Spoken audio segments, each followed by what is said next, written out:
Alright guys, so we don't choose Don't Smile, because there's two different endings, you know what I mean? And they're achievements. It's like an epilogue or something like that. Well, it's the same thing. It has to be a different dialogue. Oh no, I go straight to the thing. I stare out of the boredom window at the falling rain and think, remember, she told me to smile. Why? Smiling doesn't change anything. That doesn't make a difference. How can the movement of a few muscles in your jaw, several insignificant motions, have any meaningful impact on the world around you? It's just foolishness. What do I have to smile about, anyway? My mother died last week. My job is deed-editing. Cassandra hates me. Imogen hates me too. Imogen Parker. When was the last time I saw her? Why does she even matter? That was more than 20 years ago. The times we spent sat next to each other in chemistry class are long gone. So then, why? Why am I still thinking about her? It's because she looks so much like her. Lily. I sigh, turning over in bed. A few seconds pass. I turn again. And again. No matter what position I'm in, I can't get comfortable. My body feels tired, but my brain is wide awake. I want to fall asleep, but for whatever reason, I can't. I keep replaying old conversations in my head over and over. The audio track skipping and jumping like a scratched record. Imogen, Cassandra, Hazel, Lily. My old room feels suffocating. It's like I've been mummified. My internal organs removed, body coated in liquid resin, shut up inside this old stuffy tomb. My childhood past. Is this how Great Aunt Enid feels? Having lived in her musty old house for decades, Grandma Rose must have visited her in that very house, drinking tea from the same cups my family used when we went to visit. Grandma Rose and Grandpa Len. Their bodies are gone, but their memories linger on like ghosts, drifting about the places they once stood, the objects they once touched, gone but not forgotten, never forgotten. Great Aunt Enid seems to believe in the dead more than she believes in the living. Her eyes are so misty from looking inwards, living in the past, that she can hardly see 5 feet in front of her own face. I hope I'm not like that. I don't want to turn into another Great Aunt Enid. It's frightening to think I might be as old as her someday, old and alone. If getting old is that depressing, I think I'd rather die now. It saved me the hassle. Things were much easier when I was younger. Sometimes I wish I could be a kid again. When I was a child, my mother used to come to my bedroom at night. She sat on the edges of my bed and read me stories. She was good at reading stories, putting on funny voices for each and every character until I laughed. She always made me laugh, even when I was in a bad mood. If I close my eyes, I can summon a picture of her in my mind's eye. Her light brown hair, frizzy like a lion's in the mane. My sister and I inherited of hair from my dad. Her hazel eyes, her pale green sweaters, fuzzy like a cat's fur. My mother was a very cozy person. She looked like a big bag of wool, in the best of possible ways. Her clothes were several sizes too large for her, and slightly frumpy. She had warm hands and a large belly and was nice to hug. She gave me lots of hugs when I was younger. I can almost hear her voice now, reading me a story. I swear, I can almost hear it. Hello, mister. It's a Lily, I think. What? I blink frantically, but I can't see anything. Only darkness. I can feel pressure against my head. Something's covering my eye. The darkness doesn't really make a difference, though. I know that voice anyway. Lily? I ask. Congratulations. You are correct, she says dryly. Then where's my prize? You got a trip to Hawaii? I pause. I frown, considering Lily's hand still pressed against my eyes. Isn't this a pretty childish prank? It's the sort of things kids do to one another in primary school, complete with choruses of guess who. I guess Lily is quite a childish person. She does like ring donuts after all, the kind with icing, but that isn't the real issue at hand. How did you get in my room? I ask. I have my ways, she replies evasively. That doesn't answer anything, I know, I say. And how do you know where I live? I never told you. This village isn't very big. if you look for something hard enough, you'll be sure to find it eventually. She might have a point there, so I don't say anything. Instead, I sit there, silent. Though it should, by all rights, feel unexpected, bizarre, almost unreal. But this girl is here, invading my home, my room, my personal space. For some reason, it doesn't. Rather, it feels oddly expected, as though my previous interactions with her were all building up to this moment. This isn't a normal situation, but Lily isn't a normal person. I've gathered at least that much. Aren't you going to move your hands? I ask. No, she replies. But I want to see your face. Why? Because talking to somebody without seeing their face is strange. It feels too much like a long distance phone call, I try to explain. But you already know what I look like. Why do you need to be reminded? I'm getting old. I have a bad memory. I can't trust my own perception of the world. Nobody can. You just have to have faith. And I want to know what expression you're making. Why? She asks again. It makes me feel more at ease. You're not at ease? Of course not. Some strange girl has broken into my home. How do you think I feel? You don't sound that bothered to me, she says. And it's a fair point. Our conversation has been very light-hearted considering the circumstances. This casual back and forth of banter doesn't really suit this situation. Besides, she continues, I don't want you to look at me, and you don't want to look at me either. How very suspicious.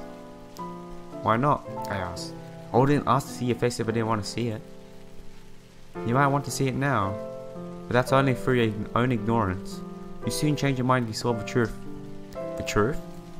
That's right, she says softly, as though confessing, but I don't know what to do. This girl really is mysterious. My frown deepens. I'm sure heavy lines have etched themselves under my eyes, around my mouth, across my forehead. I really will end up looking like Grey Aunt Enid if I'm not careful. I used to be young once upon a time. Now, that once upon a time feels like a very, very long time ago. I'm too old to be playing around like this. I'm sure your face looks fine, I say. I think you're rather pretty. You do? I wouldn't have said it if I didn't think it. How peculiar, she inhales. Nobody has told me that before. Don't you like it? I'm flattered, but if you could see me right now, I think you'd reconsider. I'm not pretty at all. I didn't peg you as the self-conscious side. You don't seem worried about diets or dyeing your hair. I'm not self-conscious, he says. Good, you shouldn't be. You're still young. You have your whole life ahead of you. You shouldn't be afraid of showing your face to people. No, I'm not afraid. But you. Lily's voice trails away. She sounds troubled. Why is it beyond her ears? Just how old is she? Anyway, I wonder. Do teenage girls really talk in the muted, unaffected manner Lily does? I know teenage girls aren't a hive mind, a single unit. Variations exist, of course they do, but I've never met a young girl like her before. If you could see me right now, you would be. You wouldn't recognize me. It'd frighten you, she says. Frighten me? I ask. I can hardly believe it, not at Lily. But she sounds convinced. Yes, and I don't want you to remember me like that. It'd be too depressing, especially after I've tried so hard. She sounds morose, as though resigned to some kind of fate, just like Ophelia, drowning slowly in the wintry waters of the running river, undertale and balcony, by a garden wall and gallery. A pale, pale corpse she floated by. But that isn't Hamlet, that's Tennyson, the Lady of Shalott. Poor Elaine. My mother liked that poem. I kind of liked it too. It was suitably angsty for my teenage woes. Lily. Just what are you? My voice is hesitant. My vision is still obscured by her pale white hands of other hands. The way Lily's been talking, you'd think she was some kind of monster, squamous and eldritch. To look upon it would be enough to make you go mad. So you figured it out, did you? Yeah, I suppose so. How did you know? Intuition. It doesn't take a genius to figure out you're not a normal girl. Lily sighs. I can feel the soft exhalation of air against the back of my neck.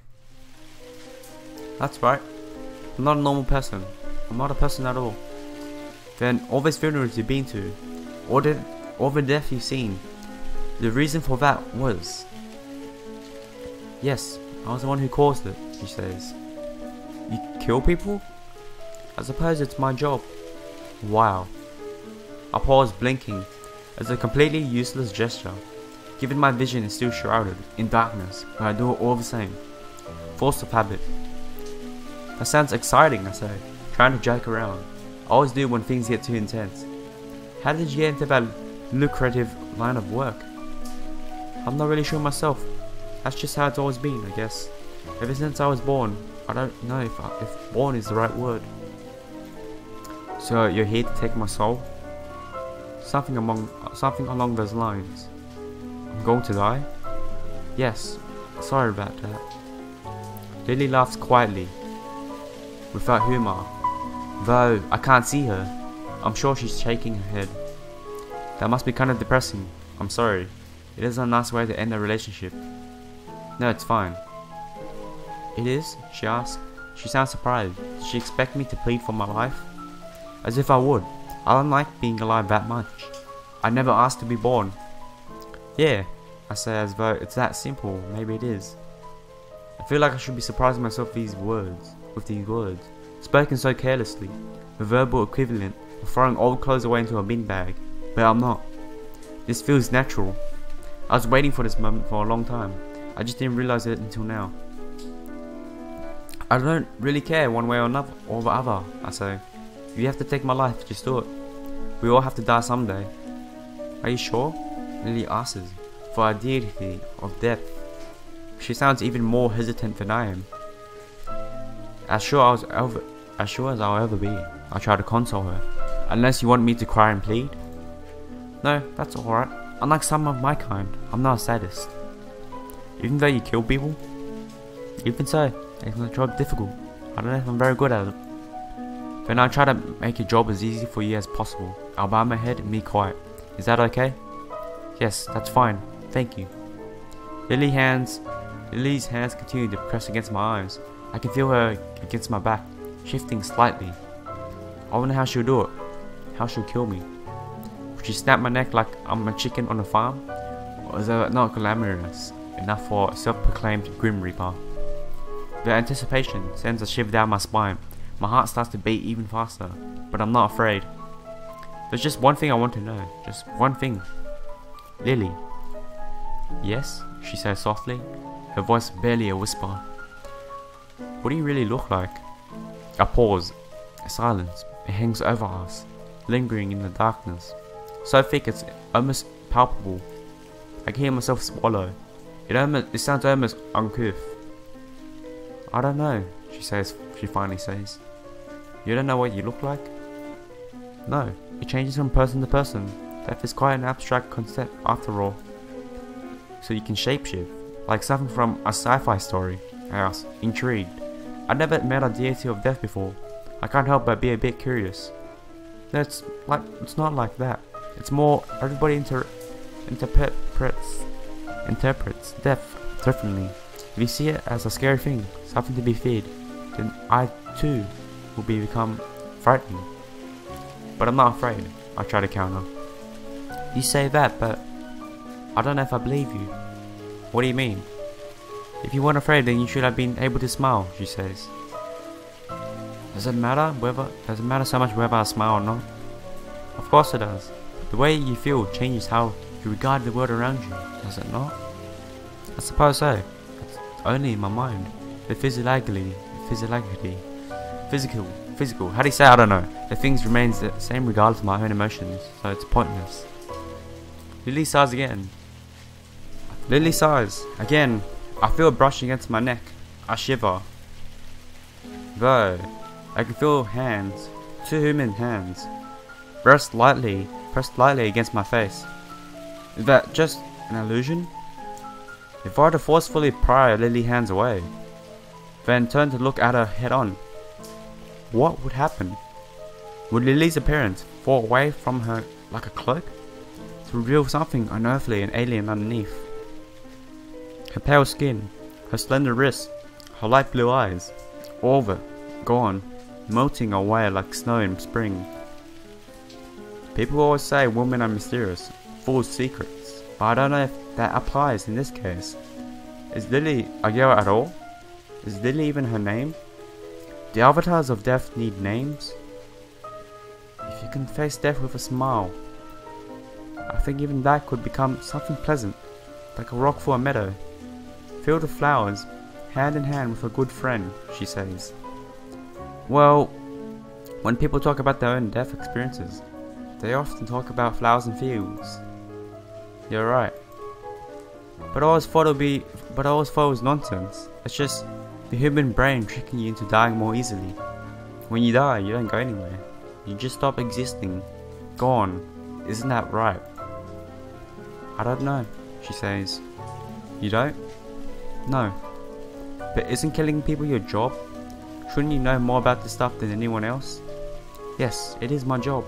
But I've never been to anywhere beyond this one. I don't know what's out there. I can't see her. But I'm sure Lily's face is crumpling. Her pretty face, that snub nose, and pale skin, so much like Imogen's. I don't really know anything about death, she says. I don't know even if it hurts or not. That's probably for a matter of perception. So it would only hurt if I believe it hurts. Maybe, she says unhelpfully. I starting to sound like Cassandra. I don't know who that is. It isn't important, forget it. Just like I did. Okay, I'll try. I'm bad at forgetting things though. You're also bad at answering questions, I say lightly. I feel Lily move behind me. Her light blonde hair brushes against my neck. But is her hair really blonde? I shiver. Oh, Lily, noticing my distress, makes a small noise of discontent. What is it, mister? I open my mouth, and then I pause. The words stick in my throat like peanut butter. I was curious about her from the moment I first met her, but now I'm not so sure. Do I really need to ask? If I know, maybe it will destroy the illusion. The light blonde hair, the pale skin, the slender fingers, and the shy smile. None of it belongs to Lily. She stole it. Her entire appearance was pieced together, bit by bit, from people I knew, people I cared about. Imogen's face, Imogen's body, Imogen's hair. I don't know who this Imogen person is, man. Cassandra's eyes, Hazel's pout, those puffed out cheeks and folded arms. Is there anything about Lily that can truly be called her own? What is death but an absence of meaning, an absence of everything? If I strip it away, our past encounters will become tainted, tarnished, less special than they were before, like revealing the truth behind a magic trick. Though it sounds strange, the brief times I spent with Lily were special to me. Talking to Lily was special. Our relationship was fast and fleeting, spanning only 3 days, but I don't want to spoil it. I've spoiled enough things in my life, and now I don't have much left. I don't have much life left. I think right at the very end, I can't afford to let this happen. Let this be. I can afford to let what? You know what I say? What? She asked. It's fine. Don't worry about it. Don't worry about it. I don't need to know. And even if I did, I might not understand. There are a lot of things in this world I don't understand. There are a lot of things I'll never understand. That's just how life is. Alright, so we got that achievement. I guess it's the ending now. Or maybe it's one more chapter. Writing. What? I'm confused. What about the other achievements? There's 3 more. Read the notes, read the epilogue, and this other one, I don't know. Okay. He dies either way? That's what I don't get. I don't really get the full moral of the story, like what it's trying to tell me, you know what I mean?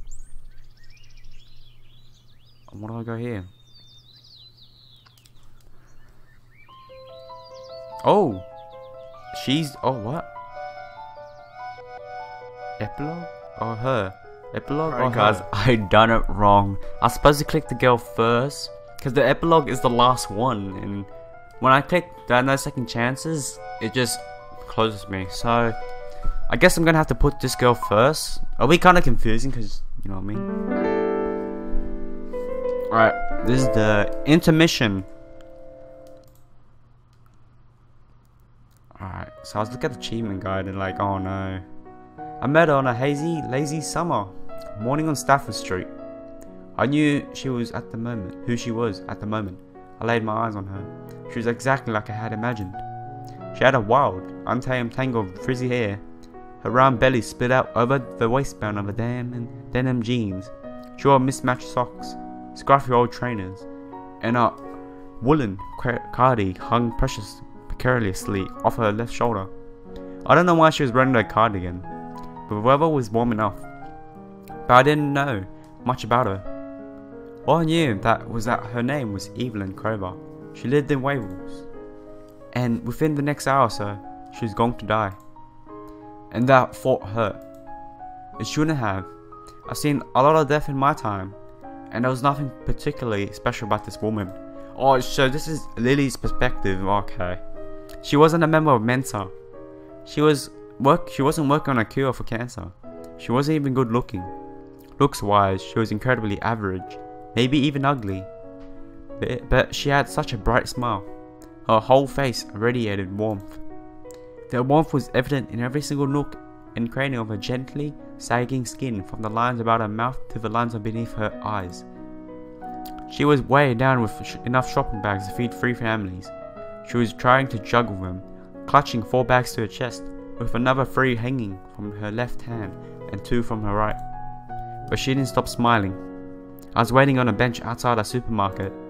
A man had tied his dog to a bollard outside of the shop, and I had been entertaining myself by alternately picking out shapes in the clouds and the sky and admiring the dog. It was a very attractive dog, with golden fur and uncommonly intelligent eyes. Maybe it wasn't a dog at all, but some kind of spirit. Spirits have peculiar powers. The world is filled with them, but most humans never realize because they can't see them. But these were just idle thoughts on my part. Wow. When Evelyn came down the street, her loose cardigan trailing behind her, I stood up. I tucked a strand of my hair behind my ear, and I approached her. "Do you want a hand, miss?" I asked. "Oh, I couldn't possibly," said Evelyn, smiling. "I don't want to be a bother." "It isn't a bother," I insisted. "I'd like to help." So this is Lily's perspective now. So I'm Lily right now. I think. She laughed. "I might be old, but I'm not very so old. I can't handle my own shopping." "I'm sorry, I didn't mean to offend you." "No offense taken." She shifted the bags about on her arms. A few items poked out from the top of the plastic prison. A pack of jam biscuits, several sticks of celery, a tin of tomato soup.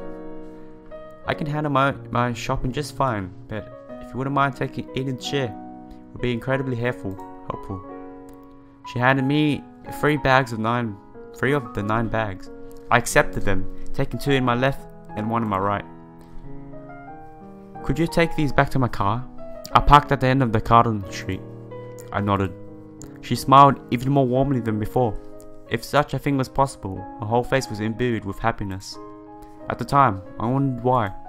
I still wonder, even now. The 2 of us walked side by side companionably.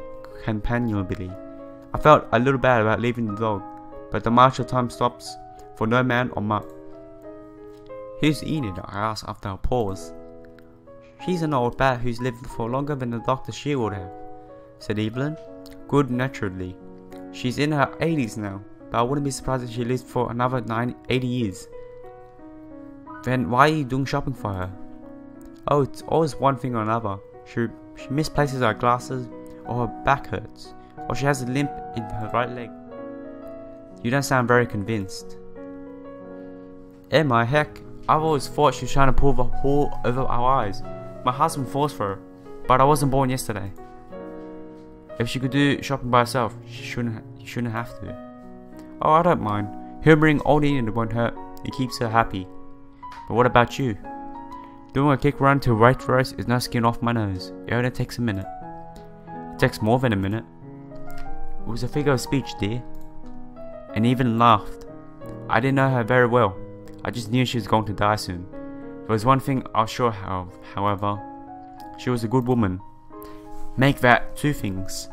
She was a good woman and she didn't deserve to die. But I don't choose who lives and who dies, who lives and who dies. I don't have the authority. I just see them off. Right, here we go, said Evelyn, setting her carrier bags on the ground. With a groan, she opened the boot of her car. I don't know much about cars, but the car suited its owner perfectly. It had been sleek and shiny once, but the paint had started to chip away, and there was a dent in the door on the passenger side. The tires were caked with dust and dirt. Can you pop those in the back? Evelyn asked. I was happy to oblige. When we had stowed the shopping away and shut the car boot, Evelyn offered me another smile. You are a big help, dear. Thank you.